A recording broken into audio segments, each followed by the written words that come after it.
রকম বিভীষিকাময় ঘটনা দেখেছি।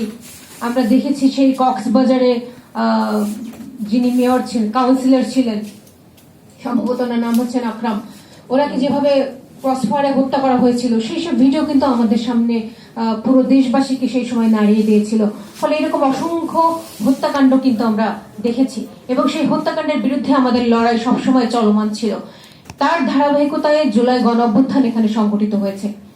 সেই জুলাই গণঅভ্যুত্থানের মধ্য দিয়ে আমরা যারা সেই সময় লড়াই করেছি, আমরা যারা মাঠে ছিলাম, আমরা প্রতিনিয়তই এমন একটি ফ্যাসিস্ট সরকারের প্রশাসনকে মোকাবেলা করছিলাম যারা পাকিস্তানি হানাদার বাহিনী, সেই হানাদার বাহিনীর থেকেও বিভৎস ছিল। আমরা 1971 সাল দেখিনি, কিন্তু আমরা জুলাই গণঅভ্যুত্থানে ঢাকার রাজপথে যে অবস্থা দেখেছিলাম, আমি আসলে জানি না যে 1971 সালের সময়ে ঢাকার রাজপথের অবস্থা সেরকম ছিল কিনা। ফলে 1971 সালের সময়ে পাকিস্তান হানাদার বাহিনীর বিরুদ্ধে আমাদের এই পূর্ব বাংলার মানুষজন লড়াই করেছিল এবং সেই পূর্ব বাংলার মানুষজনের লড়াইয়ের আমাদের যে আমরা যারা তাদের উত্তরসূরি রয়েছি, আমাদের মধ্যেও তো সেই রক্ত রয়েছে। ফলে সেই লড়াইয়ের ধারাবাহিকতায় আমরা এই জুলাই গণঅভ্যুত্থান সংগঠিত করেছি। ফলে এই জুলাই গণঅভ্যুত্থানে আজকে যখন আমরা দ্বিতীয় বার্ষিকী পালন করছি, এসে আমরা এখানে শিরোনাম দিয়েছি যে জনগণের হাতে ক্ষমতার পথ। তাহলে এখানে আমরা বলতে পারি যে আসলে জনগণের হাতে ক্ষমতার কতটুকু আসলো। এখানে যখন জুলাই গণঅভ্যুত্থান সংগঠিত হয়েছিল, কোটা সংস্কার আন্দোলনের মধ্য দিয়ে সংগঠিত হয়েছিল, আপনারা জানেন, এবং সেই আন্দোলনের মধ্যে আসলে এরকম কোনো ঘোষণা কোথাও ছিল না যে এই সরকারকে এখান থেকে উচ্ছেদ করা হবে। কিন্তু জনগণের লড়াইয়ের ধারাবাহিকতায় আপনারা জানেন যে 16 তারিখে আবু সাইদকে হত্যা এবং 15 তারিখে এখানে ঢাকা বিশ্ববিদ্যালয়ে ছাত্রলীগের যে আক্রমণ, এই সমস্ত কিছু একবারে আন্দোলনটাকে একটা ভিন্ন দিকে নিয়ে গেল। বিগত সময়ের যে শোষণ, বিগত সময়ের যে নিপীড়ন, নির্যাতন, সেই নির্যাতনের বিরুদ্ধে মানুষের যে ক্ষোভ, সেই ক্ষোভ কিন্তু আস্তে আস্তে উপচে পড়তে শুরু করলো। এবং আপনারা জানেন যে এখানে 18 তারিখে প্রাইভেট ইউনিভার্সিটি শিক্ষার্থীদের উপরে পুলিশের যে ব্যাপক হত্যাযজ্ঞ, সেই হত্যাযজ্ঞ কিন্তু আন্দোলনকে একটা ভিন্ন মোড় দিয়েছিল। এখানে প্রাইভেট বিশ্ববিদ্যালয়ের শিক্ষার্থীরা যে রাজপথে নেমে এসেছিল, সেটা কোনো বিচ্ছিন্ন ঘটনা ছিল না। আপনারা জানেন যে 2018 সালে এখানে নিরাপদ সড়ক আন্দোলনের দাবিতে ঢাকার রাজপথ সেই কিশোর কিশোরীদের দখলে ছিল। এবং তার আগে আপনারা জানবেন যে 2015 সালে এখানে বেসরকারি বিশ্ববিদ্যালয়ের উপরে যে ভ্যাট আরোপ করা হয়েছিল, সেই ভ্যাট বিরোধী মুভমেন্টেও সেই সময় ঢাকার রাজপথ দখলে নেওয়া হয়েছিল। সুতরাং 2024 সালে আমরা গণঅভ্যুত্থানে এসে যখন দেখছি যে সেটারই একটি বিস্তৃত রূপ ঢাকা শহর শুধু নয়, সারা বাংলাদেশ জুড়ে বিদ্যমান, তখন এ কথা অস্বীকার করার কোনো উপায় নেই যে এখানে প্রাইভেট বিশ্ববিদ্যালয়ের শিক্ষার্থীরা শুধুমাত্র 2024 নয়, 2015, 2018 এই সমস্ত সময়টাতেই তারা রাজপথে ছিলেন এবং তারা লড়াইয়ের মধ্যে ছিলেন।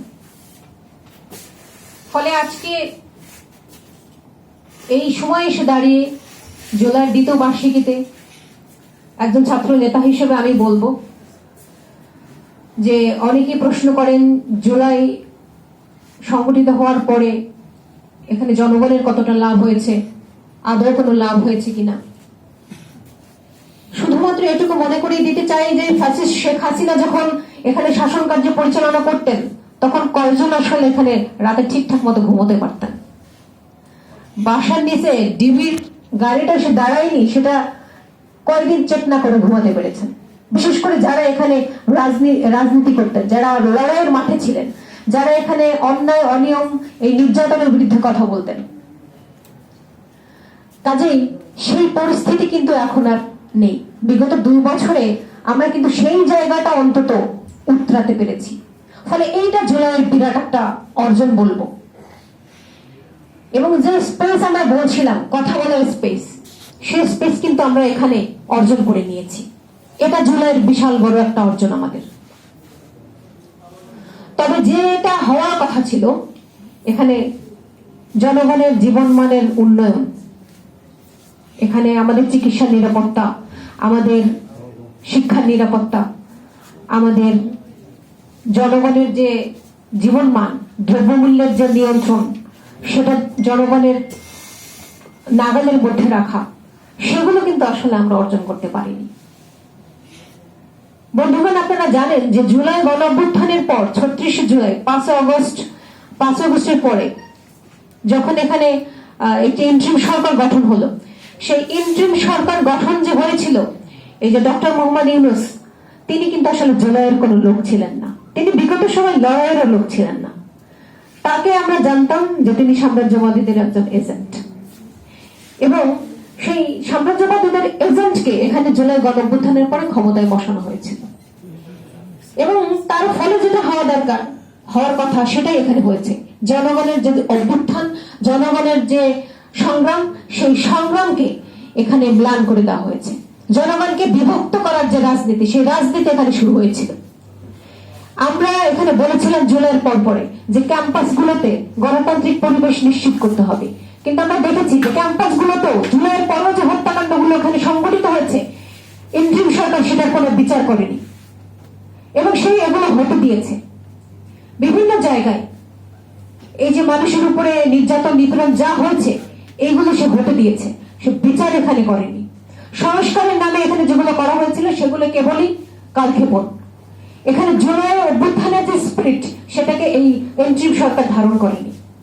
ফলশ্রুতিতে এখানে আমরা দেখতে পাচ্ছি যে পরবর্তীতে একটি নির্বাচন হয়েছে, সেই নির্বাচনের মধ্য দিয়ে এখানে বিএনপি সরকার গভর্নমেন্ট ফর্ম করেছে। গভর্নমেন্ট ফর্ম করার পর আমরা কি দেখতে পাচ্ছি, যেখানে বিরোধী দল হিসেবে আমরা দেখতে পাচ্ছি যে এনসিপি, জামাত সহ তাদের একটা জোট বিরোধী দলে গিয়েছে। আমরা দেখতে পাচ্ছি যে হ্যাঁ, গণতান্ত্রিক ভাবে একটি নির্বাচন এখানে সম্পন্ন হয়েছে, যেটা শেখ হাসিনার আমলে হয়নি। কিন্তু গণতান্ত্রিক ভাবে নির্বাচন হওয়ার পরে এখানে জনগণের জীবনমানের কতটা উন্নয়ন হয়েছে আমরা দেখতে পাচ্ছি। যে ক্যাম্পাসগুলোতে হল দখল ইতিমধ্যে শুরু হয়ে গেছে, যদিও এখন দেখা যাচ্ছে প্রকাশ্যে ইতিমধ্যে শুরু হয়েছে, কিন্তু হল দখল শুরু হয়েছে আসলে অভ্যুত্থানের পর। এখানে শিবিরের কর্মীরা তার হল দখল করেছে, যদিও তখন ছাত্রদল একটু কোণঠাসা ছিল, কিন্তু এখন নির্বাচনের পরে আমরা দেখতে পাচ্ছি ছাত্রদল, শিবির, এই যে রাজনৈতিক সংগঠনের যারা নেতারা, ছাত্র নেতারা, তারা এখন হল দখলে ব্যস্ত। এই চেহারা নতুন তো নয়, এই চেহারা বিগত সময় আমরা দেখতে পেয়েছি। সে সময় ছাত্রলীগের একচ্ছত্র ক্ষমতা এখানে বিদ্যমান ছিল। ফলে আমরা এখানে চেয়েছিলাম যে একটি নিরাপদ ক্যাম্পাস, একটি গণতান্ত্রিক ক্যাম্পাস, কিন্তু আমরা সেই গণতান্ত্রিক ক্যাম্পাস কিন্তু পাইনি। ফলে আমাদের জুলাইয়ের যে অভ্যুত্থানের যে মানুষজন, যে ছাত্র নেতারা, কিংবা হচ্ছে যে এখানে শিক্ষার্থীরা, তারা যে জীবন দিল, তারা তো এই জীবনগুলো এমনি এমনি দেয়নি। আজকে রাজশাহী বিশ্ববিদ্যালয়ে আমরা দেখতে পাই, সেখানে ছাত্র সংসদ নির্বাচনের মধ্য দিয়ে এই যে যারা বিশ্ববিদ্যালয়ের ক্ষমতা এসেছে, ছাত্র সংসদ গুলো যাদের দখলে, তাদেরকে কি দেখতে পাচ্ছি? রামদা নিয়ে, সাবল নিয়ে, কুড়াল নিয়ে তারা মারামারি করছে। এই যদি হয় চেহারা, অভ্যুত্থানের পরে ছাত্রদের যদি চেহারা এটা হয়, তাহলে আমি বলবো এই ধরনের ছাত্রদের ছাত্রত্ব বাতিল করা উচিত। কারণ জুলাই গণঅভ্যুত্থানের সাথে এদের কোনো সম্পর্ক নেই। এই জুলাই গণঅভ্যুত্থানের মধ্যে বরং আমরা এই চেহারার মানুষজনকে, এই চেহারার সন্ত্রাসী গুন্ডাদেরকে তাড়িয়েছিলাম, ছাত্রলীগ এখান থেকে ক্যাম্পাস থেকে বের করে দিয়েছিলাম। ফলে আজকে রাজশাহী বিশ্ববিদ্যালয় শুধু নয়, রংপুরে যে ঘটনা আমরা দেখলাম, বিভিন্ন জায়গায় আমরা যে ঘটনা দেখতে পাচ্ছি, এগুলো যারা হতে দিচ্ছে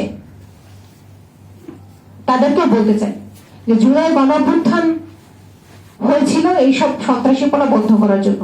ফলে আজও আমরা যদি সেটা বিদ্যমান দেখতে পাই, তাহলে আমরা এখানে ভবিষ্যতে এই যে শিক্ষার্থীদের যে নিরাপত্তা, সেই নিরাপত্তায় শিক্ষার্থীদের সঙ্গে নিয়ে আমরা কিন্তু আবারও দুর্বার আন্দোলন এখানে গড়ে তুলব।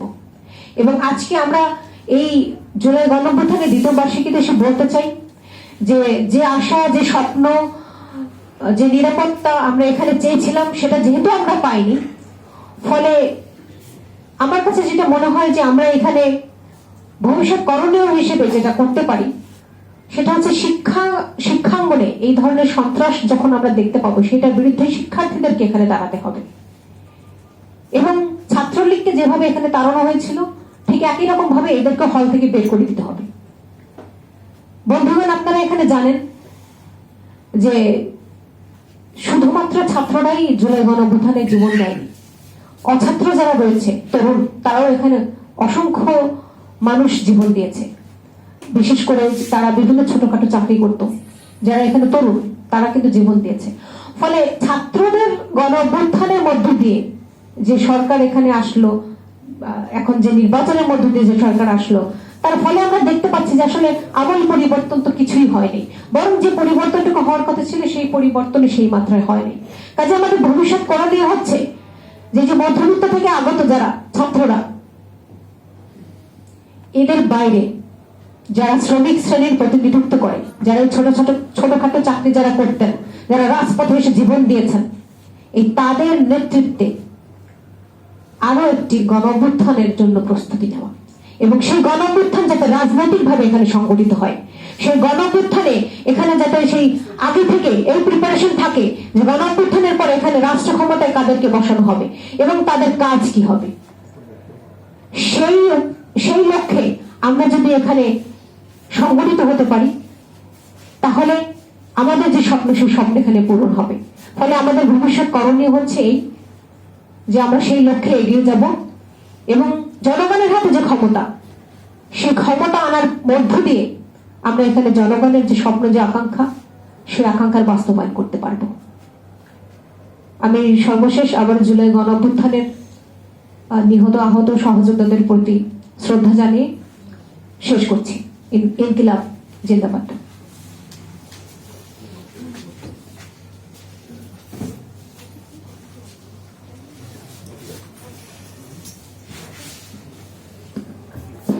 উপস্থিত বন্ধুগণ, আমাদের আলোচনা সভা চলছে। আমি আলোচকদের বলবো যে আরেকটু সংক্ষেপে আপনাদের আলোচনাটা